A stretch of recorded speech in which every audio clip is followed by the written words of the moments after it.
I personally cannot keep up with everything that's happening. I don't know many people who can, and eventually it seems like nobody's going to be able to keep up with the pace of innovation and understanding and conceptualizing things. When that happens, what does that mean for us? If you're someone who is genuinely interested in AI, you can't really see it as just an isolated thing. It's about how to increase productivity, how to get past like the hype and the really cool things to get to something that truly generates value. In terms of what you've seen from the NVIDIA release, the keynotes, those types of things, how do you feel about what's being produced? It's wild. It's just so wild in terms of the progression that's being made, the breakthroughs in the chips, computation, all of these things is genuinely exponential.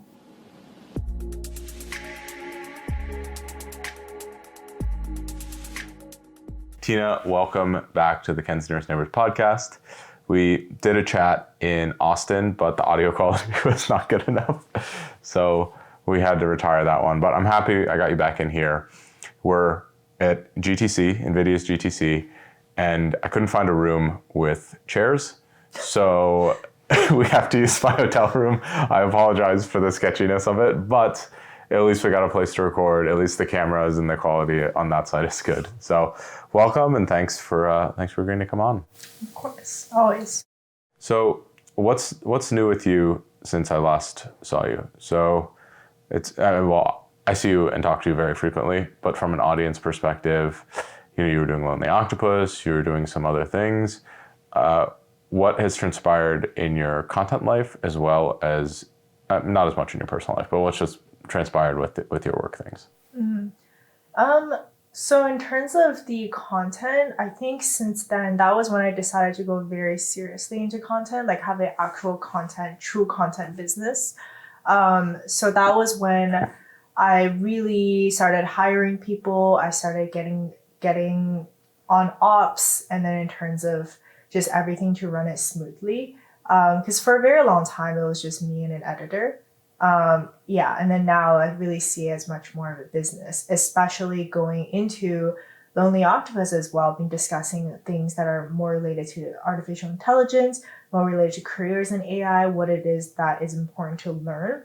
So I also expand upon that more in terms of more technical live streams that I do every week. And then within Lonely Octopus is for people who want to learn AI and then truly apply them to industry in terms of, you can call them internships, you can call them freelance projects, but companies, most of them are in tech, that are integrating AI into their companies. So this is truly what's happening in industry. So it's kind of like that progression.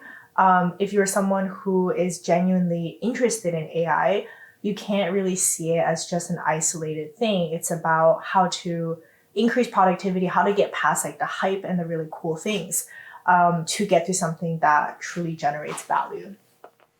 Nice. And so what's been the evolution of systematizing your content? Where does that start? I think that a lot of us, pretty much in anything we're doing, creating structures and systems helps us to save time and to make it so that we can do more in the same amount of time that we could before. It goes for data science work. If you're, working from like snippets of code that you regularly use, it could be prompts that you use with ChatGPT.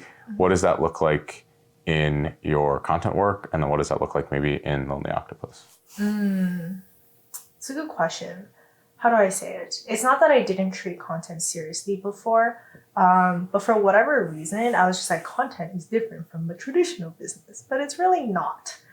Your product is simply content and things that you produce. And in my sense, like a product that I'm producing as well. So the major thing is like realizing what I'm good at and what I'm not good at.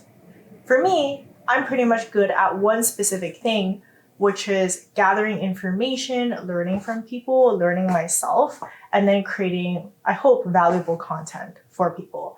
That is like the thing I enjoy the most, making these videos. And I think it's also what I do very well.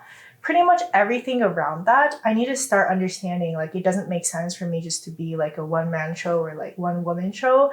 I need to outsource operations. I need to outsource more editing. I need to be able to have brand deals that are coming in. Somebody who's able to make sure that everything just runs very smoothly across all of these different things, so that the content as the product is always going to be treated very, very professionally. So streamlining that process has been definitely a really new thing for me to understand, and to start implementing. And on Lonely Octopus side as well, like, because coming from an engineering background, I really started to like automate and do things like that to the product as a platform. But I wasn't focusing so much on, say, like marketing and things like that. So actually that's something that's still really weak from my side. And at least I recognize that. I'm like, okay, like I need someone to work on marketing. So that's currently a role that I'm hiring for.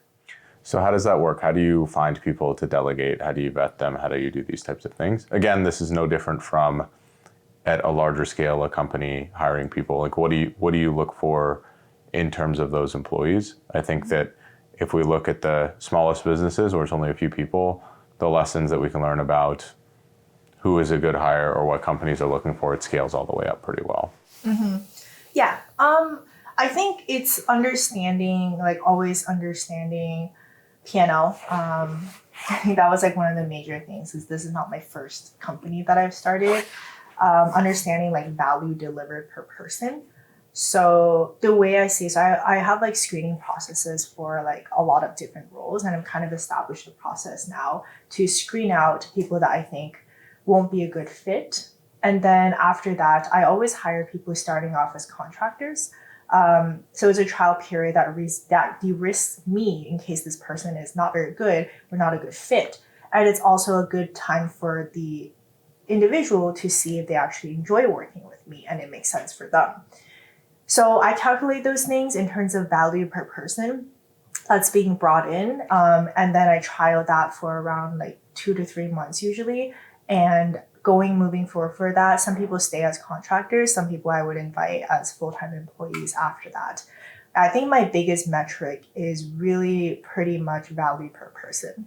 Is that in terms of time saved? Is that in terms of ROI, like pure value brought in? How do you evaluate that value per person? I think it's two parts. One of them is profit in terms of revenue, but really profit, right? Like the revenue per the person that is bringing the amount of profit they're bringing in. The other part is like my happiness, if that makes sense. Not just my happiness, really. My current team's happiness. Because what I also realized, and now doing this for a while, I have to start understanding it's not just about productivity. It's not just about work. It's not just about being friends with your employees. It's also very much you have the responsibility of a team. You have to understand how teams work. You have to understand how to diffuse conflicts. You need to understand that there are going to be times when something happens, right? And then you need to know how to deal with these things. So keeping your team happy and productive is a huge part of what I do now. So if this person who's coming in who may not be bringing in more profit, but they make my team happy, then that's very much a good value add for me. Yeah, I think from doing similar things, trying to outsource or whatever it might be, I learned that you need systems and structures in place that aren't necessarily other people. You need to be able to teach the other people what they need to do. You need to be able to do a lot of those things. And that's not something that I was necessarily prepared to do. And so a lot of people are like, oh, you hire an administrative assistant, you hire a new data analyst, you hire whoever it might be. And you think before you deal with it, it's just easy. It's, oh, this person I can outsource work to. But you also have to give up a lot. You have to say, oh, I trust this person to handle themselves autonomously. I trust them to do a lot of these different things. And at least for me, that was really hard to give up and to parse out what was the difference between me overseeing everything. Because if I'm still looking at everything, then that's a problem where it isn't actually saving me any time. And that's something like I have a couple people I work with. I have an admin that we're like on pause a little right now because I need to create better systems in order for him to be as useful as possible. Otherwise, I'm just looking over things and it doesn't make a ton of sense for me to be like, oh, like, you know, I do trust him, but I just feel like this compulsive need to oversee things or do other things. And it's on us as business owners, as leaders, to figure out their role rather than them necessarily coming in and fixing everything, which was a misconception that I had. And hopefully I'm able to slowly reset and be able to bring people on and actually utilize them to their optimal and maximal capabilities, rather than having people operating at 30, 50% because I am not doing enough to give them the structure they need. Mm-hmm. Oh yeah, no, very, very much so, very much so. If you can't even figure out yourself, you can't expect someone to come in and fix your life for you, right? I just think there's a lot that goes into it. There's also having patience, like being able to communicate what's important to you. For me, for example, what's always really important to me is I actually don't mind if your skill level isn't there. Like obviously you have to like know something. But what I care about is your ability to communicate and your ability to learn. So communicate in the sense that if you have a problem, something needs to be late or whatever, it's okay. You just have to tell me, right? So that I can adjust things. I can do a lot of things from my side. Say your video is going to be late. Okay, great. I can like move things around. Say like something like some sort of deliverable, something like that is not going to happen. No problem. Just tell me about it and I'll figure it out with you.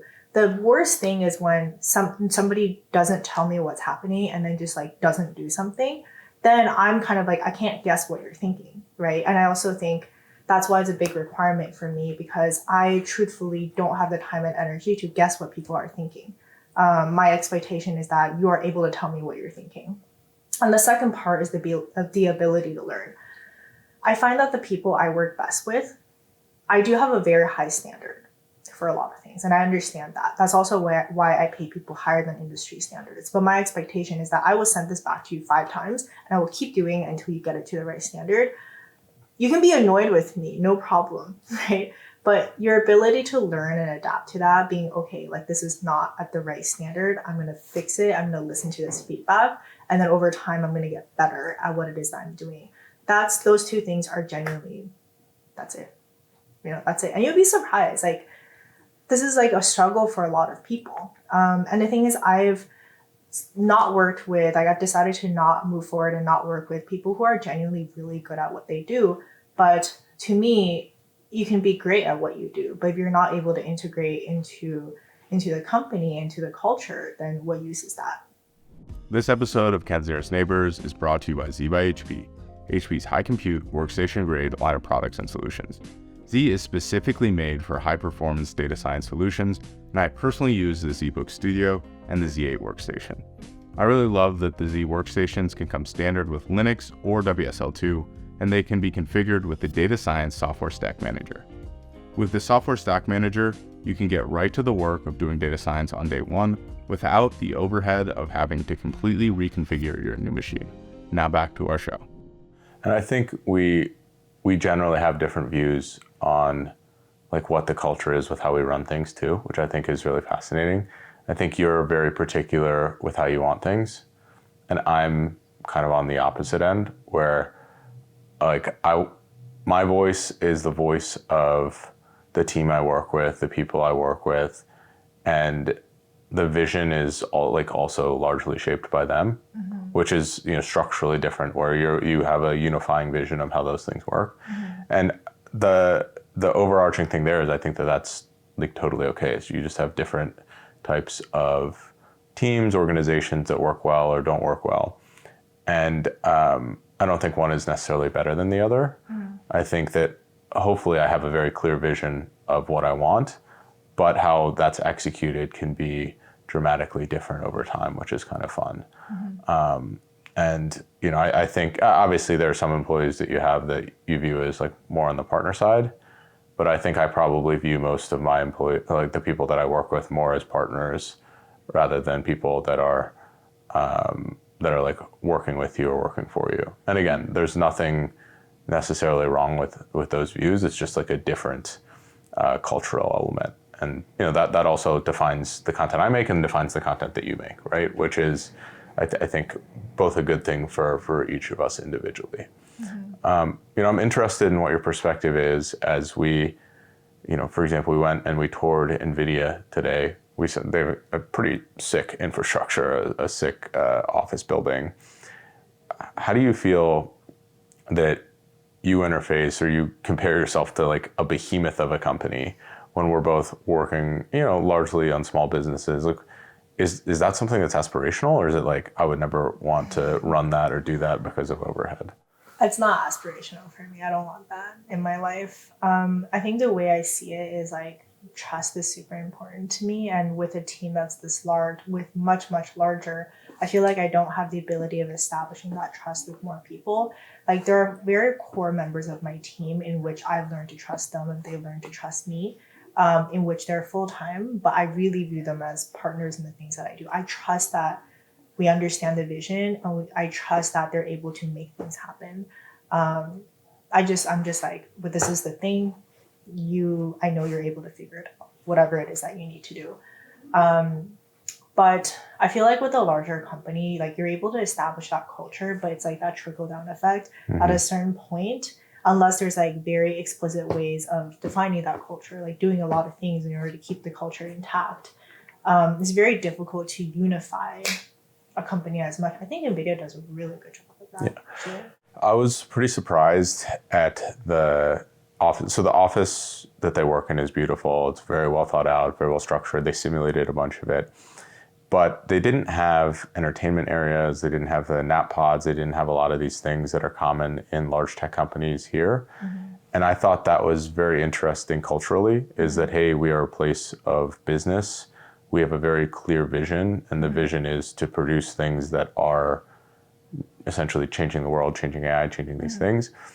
And I sort of liked that element, that it was all, I wouldn't say uniform, but the vision seemed to be very clear. All the branding was very clear. You go in there and you know what the expectations are. I think that that's different than a lot of the other traditional tech companies. And that probably makes it so, yeah, there might be more different innovation where there's more breadth of knowledge and ideas, but execution is dramatically slower. You think about NVIDIA, it is a freaking machine pumping out different technology and GPUs, but it's all in a similar vein. You look at a Google, you look at a Meta, you look at an Amazon, and the breadth of their portfolio is so great. And to me, it's kind of cool to be able to see those things map to the things that they produce, right? Like, very clear vision, very straightforward, produces very like consistent products in a specific domain. Broader, more leisure, maybe some of this different breadth, produces such a vast array of products and tools, which we don't really think about in terms of like input and output necessarily with organizations. But to me, that was a very fascinating thing, where it's like, oh, I can see the culture and how these things produce and lead to the things that are created by the companies. Oh yeah, absolutely. It's like, the company is truly a reflection of Jensen himself. Like, you can see him everywhere, right? And it's very much so. Like, I think it's so unique. NVIDIA is so unique in the way that it does things. There's a lot of like tech companies, especially working on Meta, for example, they try a lot in terms of integrating you into like part of the family, including like your personal life and things like that. And they try to like make you feel at home, which I think is like, it's a reflection of that culture. And a lot of companies started doing that because they're competing for talent. But NVIDIA literally went the other direction, right? This is the way that things work. We'll make sure that you're treated well. We don't provide you with free food. We don't provide you with these things because that's just not how we work, right? This is the way that we do things. This is the way that we operate. And your job is to be part of this vision that you have. Like, you're not here because of the free food. Yeah. And it's interesting too, though, to see how NVIDIA has evolved, because it seems like when they were a smaller company, there was free food. There were some of these perks. There were still largely no frills, but at scale with, what was it, like 20 some odd thousand employees, you can't really offer the same things you used to, and it just doesn't work. We were talking about how free food at a large company creates a negative feedback loop where people take more food and they waste more food. And because of that, the quality goes down because people are taking more and the vendors have fixed costs and things along those lines. So it's interesting to see as companies grow and as, and as people, proliferate an organization, there's different incentives. There's things that naturally change. And that's something that also happens over our careers and our own small businesses and anything along those lines. To me, that is a really interesting lesson that fortunately we got to see in first person, or we get to see this as we explore and talk to people at different companies of different sizes with different missions and goals, which is pretty fascinating. In terms of what you've seen from the NVIDIA release, the keynotes, those types of things, how do you feel about what's being produced? It's wild. It's just so wild in terms of the progression that's being made, the breakthroughs in the chips, computation, all of these things is genuinely exponential. And that's something that I think you were saying, like, it's very hard for people to actually grasp that in their minds. It's genuinely, it's exponential. Like, everything that's happening, if you build a product now, say like a startup, not necessarily integrating into a company or something like that, more so like if you're building something that's built upon like different things and you're building it as like a startup or something, you become irrelevant. Literally, you become irrelevant because the new stage, the new things that are coming out is so fast. Like, for example, with NVIDIA, they came out with this like NIMs and as well as the Omniverse. So for the NIM, it's essentially a way for you to abstract away all the things that you need to do in order to build an AI app. So it's like essentially an SDK. Like, it has all the things that you need within specific domains as well. And you just are able to input your data, the things that you want, and then be able to just deploy an AI app. Like, that's crazy. Like, even now, like, that hasn't been released there. I think it's in closed beta. But even now, like, to build an app like that, you're like, oh, like vector database, RAG, like, let me think about these things. Like, but it seems like that's something that's going to be obsolete in the future. Just like how, like, when higher level languages came out, like, nobody sits there trying to manage their memory anymore, right? Except this is just so much faster than it was previously. And in terms of the Omniverse as well, he was saying, Jensen was saying it's like the dawn of robotics. I just think that's super fascinating because robotics has been around for such a long time, yet with the integration of AI, the amount of progress that's being made, like literally within a year, is just so insane. The Omniverse, for example, is a way, he was explaining that it was a way for people to do certain things within that are like, say, like hardware stuff or things that are in the physical world. They're able to create, I think he called it like a twin. That's a reflection of something in the physical world and be able to train that, be able to manipulate that and take the things that you train back into the physical world. That's just so crazy to me because, like, say like certain robotics and things like that, my understanding is that, say, like, that's like bound by time and space, right? Because you can only get it to do like certain things within a certain time span and within a certain space. But in the Omniverse, you're no longer bound by those constraints anymore. You're able to do things and have it happen in real time. You're able to do things in parallel. And when you translate that into the physical world, you're able to go through so many iterations so quickly. And that's just crazy to me. What I thought was really interesting relating to that, digital twins and things along those lines, is that they weren't necessarily explicitly saying it, but a lot of it was simulation. Mm-hmm. And that's a very old technique. Mm-hmm. And the beauty of simulation is you can essentially, if the feature space is too large, you can create probability distributions for what things will happen. Mm-hmm. And in a world where we have so much data, the feature space is too large for things necessarily to converge. So you can use simulation to be able to, again, create these probability distributions. But that has a very interesting wrinkle with generative AI, where we can generate things with varying parameter sets, and that is effectively a simulation of what could possibly happen. Mm-hmm. And so we're combining a relatively old, like one of the oldest techniques as it relates to pure computing, and combining with these new technologies to be able to create a very robust outcomes. And simulation is not necessarily what we would consider to be machine learning, right? There is no training of the data. It is projecting out things based on different parameters and ranges that you set. And so to me, that was the most fascinating part, maybe because I really like simulation and I experiment with it a lot in my work. But they're not just focusing on machine learning. They're not just focusing on AI. These are all computer science and math concepts that flow together to make this field innovate. And that's what it takes, in my opinion, to have these incredible breakthroughs. I mean, the chip technology, the advancements there, again, in my opinion, really impressive, but also very scary.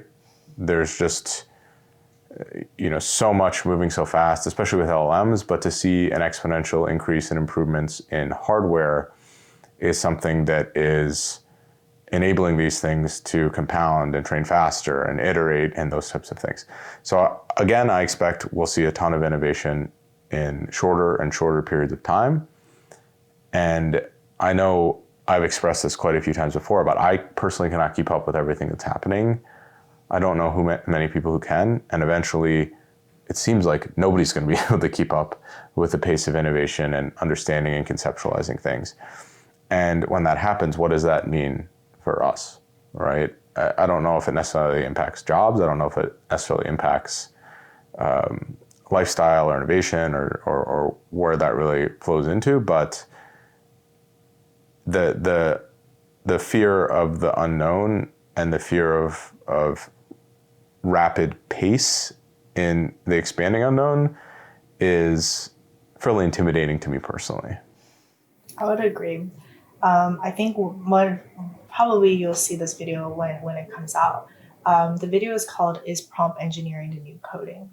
And within that video, to spoil it a little bit since you probably already saw it, what I talk about a lot is prompt engineering going to be coding, like the next iteration of coding? I actually think it is. I genuinely think it is. But what I think it isn't is engineering, right? It's first principles of how to innovate, how to problem solve, how to build things, how to break apart stuff, how to ask the right questions. These are domains in engineering and in the sciences. I think, like everything you're saying, everything's progressing so quickly. But really, foundationally speaking, the people who are doing these things are engineers, are scientists. And how are these people able to do these? Even though it's a new technology, they're really applying the same techniques to this, because in the world we live in, at least, this is the way in which we build things, right? And this is the way in which certain things can be used, like certain things can be discovered and whatnot. So I think being able to focus on these fundamentals is something that has helped me personally be able to keep up with a lot of new technologies coming out, be able to differentiate between what is hype and what is not hype. I'm like, okay, that's just literally an API, right? Somebody just built that, wrapped around API and went like, this is very cool. Yeah, sure, it's very cool, but it's not a foundational technology to truly innovate on. So I'm very grateful in a sense that I spent a lot of time focusing on foundational skills in engineering. And those are things that I think many people should lean more towards, learning foundational things as opposed to just trying to follow all the hype that's coming out. It's like for example, videos, pictures, videos, all these different things. It sounds like it's a lot, but it's actually pretty similar. Like what's video? Just a bunch of different pictures, right? So if you think about it that perspective, then you see it very differently.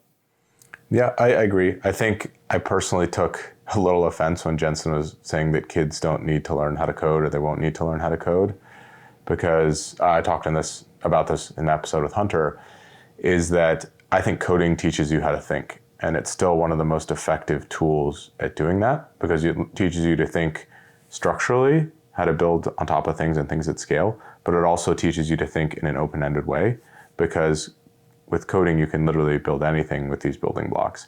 So to me, the idea of prompting or any of these things, it's actually still based on the logic of coding. And I think coding is one of the most effective ways to teach logic, even more so than math, more so than some of these other domains, because there's an open-ended nature to it. Like when we learn math in school, it's largely closed loop, right? Where there's a right answer and a wrong answer. In coding, that is not true. And I really like that aspect of it from a teaching perspective. In terms of the base principles and the foundational principles, helping to understand some of the higher level technologies. I agree, but I think that there's increasing complexities as we go into like a neural net, not that complicated vector math, to a transformer, and the natural progression of complexity, it doesn't necessarily, in my opinion, break down neatly into the fundamentals unless you're really, really staying on top of the fundamentals pretty aggressively. I also think that we are close to a world where AI is generating new structures and new organizations and how we see data and how we build things that I don't know if we will actually be able to interpret. Granted, if the AI is trained on our base principles, that's one thing, but are our base principles necessarily optimal? Maybe yes, maybe no, and that could be something that's probably a concern for me, is what happens when in the next level of evolution where we can't break things down to base principles, because I think there will be a point in time where that does happen.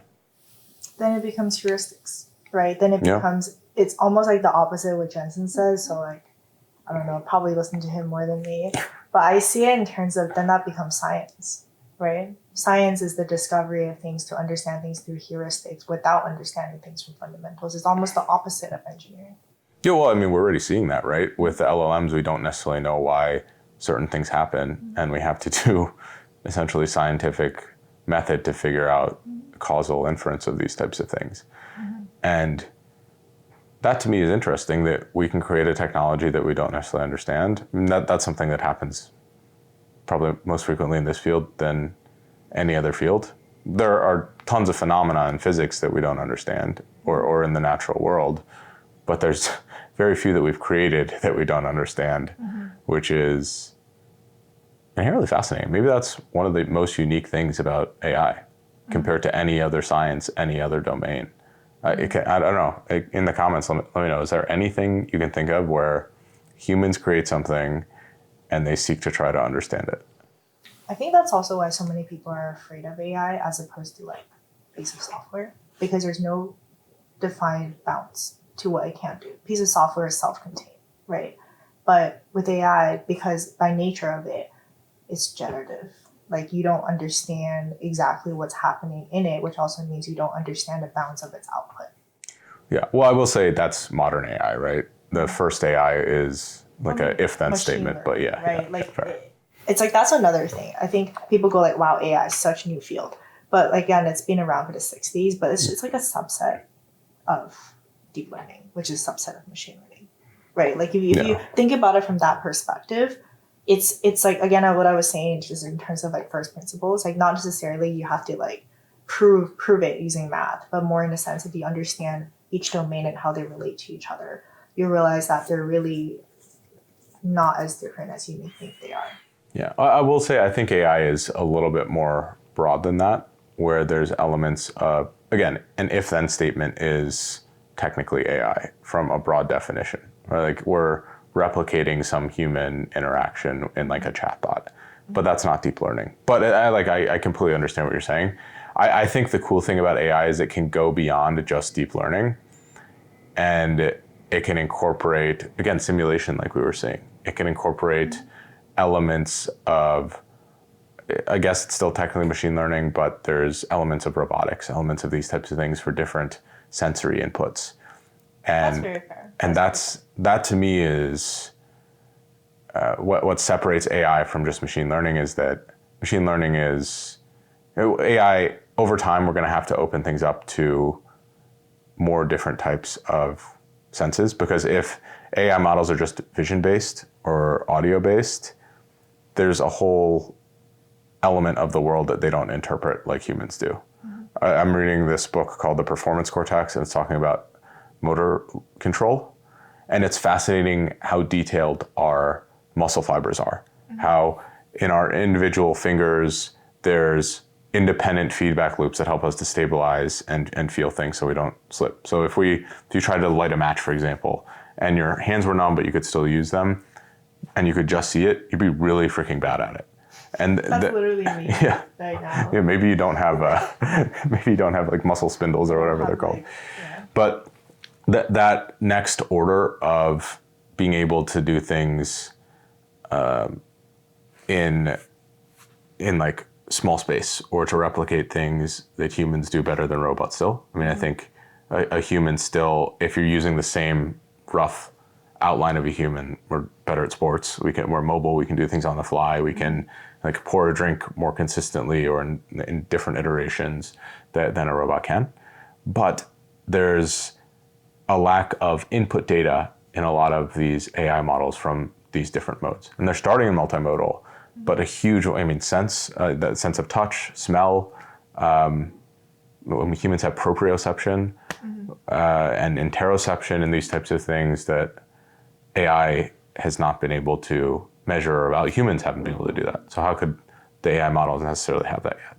But there's a huge gap in those things in terms of data that I don't think is out there. But when we start collecting that, and we start figuring that out, that will be truly wild, in my opinion. I think that's where the omniverse comes in some sense, right? Being able to have that exposure to things like that digital twin that you have, where it doesn't need to be purely in the physical world.